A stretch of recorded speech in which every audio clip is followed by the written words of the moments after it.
টাকা ঢোকা শুরু। লক্ষ লক্ষ মেয়েদের অ্যাকাউন্টে ঢুকলো অন্নপূর্ণা ভান্ডারের 3000 টাকা। যদি আপনার অ্যাকাউন্টে এখনো পর্যন্ত টাকা ঢুকে না থাকে, যদি আপনি অনলাইনে অন্নপূর্ণা ভান্ডার আবেদন করে থাকেন, তাহলে আজকের ইনফরমেশনটি সম্পূর্ণ আপনারই জন্য। না জানলে ঘোর সমস্যায় পড়বেন, এমনকি আগামী দিনে অন্নপূর্ণা ভান্ডারের টাকা ঢুকবেও না। অতি স্বল্পক্ষণের ভিডিও, মোটেও স্কিপ না করে শেষ পর্যন্ত দেখবেন। আলোচনা শুরু করার পূর্বে আপনাদের কাছে একটা রিকোয়েস্ট, ভিডিওটিকে অবশ্যই একটি লাইক করে জনস্বার্থে প্রচুর শেয়ার করবেন, কারণ আপনার একটা শেয়ার দ্বারা অন্যজনের জানতে অনেকটাই সুবিধা হবে। চলুন দেখে না যাক বিস্তারিত। তো ফ্রেন্ডস, আজ থেকেই লক্ষ লক্ষ মেয়েদের অ্যাকাউন্টে ইতিমধ্যে ঢুকেছে অন্নপূর্ণা ভান্ডারের 3000 টাকা। পূর্বেই ঘোষণা করেছিল রাজ্য সরকার 1 জুলাই থেকেই ঢুকবে টাকা, কথা মতোই কাজ। তবে এখনো পর্যন্ত প্রচুর সংখ্যক মহিলা রয়েছে যাদের অ্যাকাউন্টে অন্নপূর্ণা ভান্ডারের টাকাই ঢোকেনি।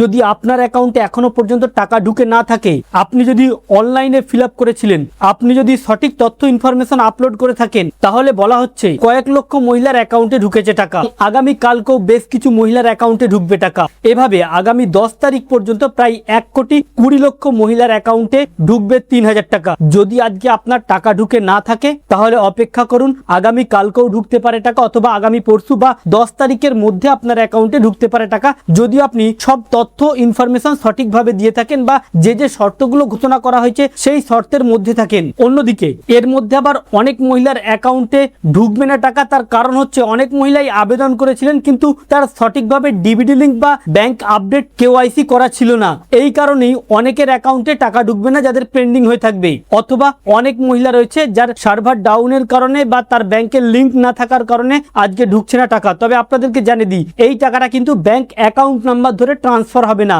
বরং ডিবিডি লিঙ্কের মাধ্যমে, অর্থাৎ ডাইরেক্ট বেনিফিশিয়ারি ট্রান্সফারের মাধ্যমেই টাকাটা অ্যাকাউন্টে ক্রেডিট হবে। এবার শুধু অন্নপূর্ণা ভান্ডার নয়, সরকারের যাবতীয় প্রকল্প এই ডিবিডি লিঙ্কের মাধ্যমেই হবে। অর্থাৎ যদি আপনি এখনো পর্যন্ত টাকা না পেয়ে থাকেন, একবার অ্যাকাউন্ট চেক করে দেখুন। যদি আপনার অ্যাকাউন্টে এখনো পর্যন্ত টাকা না ঢুকে থাকে, তাহলে আপনার অ্যাপ্লিকেশনের স্ট্যাটাসটা একবার চেক করে দেখুন কি দেখাচ্ছে। যদি আপনার অ্যাকসেপ্টেড হয়, তাহলে অপেক্ষা করুন, টাকা ঢুকবে। আর যদি শুধুমাত্র সাবমিটেড হয় বা যদি এনকোয়ারি এই ধরনের কিছু থেকে থাকে, তাহলে হয়তোবা আপনার এ মাসে টাকা ঢুকতে নাও পারে, সেটা আগামী মাসে টাকা ঢুকতে পারে। তবে যারা স্বচ্ছভাবে সঠিকভাবে ফিল আপ করে জমা দিয়েছিল, তাদের আতঙ্কিত হবার কোনো রকম দরকার নেই। আগামী 10 দিনের মধ্যে যে কোনো একদিন আপনার অ্যাকাউন্টে টাকা ঢুকবে। সরকারি টাকা একসঙ্গে সবের অ্যাকাউন্টে দেওয়া হয় না, বরং ডিস্ট্রিক্ট ওয়াইজ এই টাকাটি ট্রান্সফার করা হয়ে থাকে। হ্যাঁ, একদম ঠিকই শুনেছেন, রাজ্য সরকারের এই প্রকল্পের টাকা সকলেই পাবে। ইতিমধ্যে রাজ্যের মুখ্যমন্ত্রী জানিয়ে দিয়েছে প্রায় 1,20,00,000 মহিলার ডকুমেন্ট অ্যাকসেপ্টেড হয়েছে বা অ্যাপ্লিকেশন অ্যাকসেপ্ট হয়েছে সরকারের কাছে, যেগুলোকে সরকার গ্রান্টেড করেছে বা ভেরিফাই করে যাদেরকে গ্রিন সিগন্যাল দিয়েছে, এই সকল মহিলাদের অ্যাকাউন্টে ঢুকবে টাকা। তো ফ্রেন্ডস, এই ছিল মূলত অন্নপূর্ণা ভান্ডার নিয়ে বিশেষ আপডেট। আপনি কবে আবেদন করেছেন বা আপনি এখনো পর্যন্ত টাকা পেয়েছেন কিনা, বা গত মাসে আপনার অ্যাকাউন্টে টাকা ঢুকেছিল কিনা, আপনার মূল্যবান মতামতটি কমেন্ট বক্সে লিখবেন। সাথে সাথে ভিডিওটিকেও শেয়ার করবেন, কারণ আমরাও দেখতে চাই অন্নপূর্ণা ভান্ডার ঠিক কতজন পেল। আমাদের উদ্দেশ্য ছিল এই আপডেটটি আপনাদের সামনে উপস্থাপন করা, যাতে আপনাদের জানতে সুবিধা হয়ে থাকে। ভালো লেগে থাকলে ভিডিওটিকে অবশ্যই একটি লাইক করে শেয়ার করবেন। Thank you friends, thank you for watching.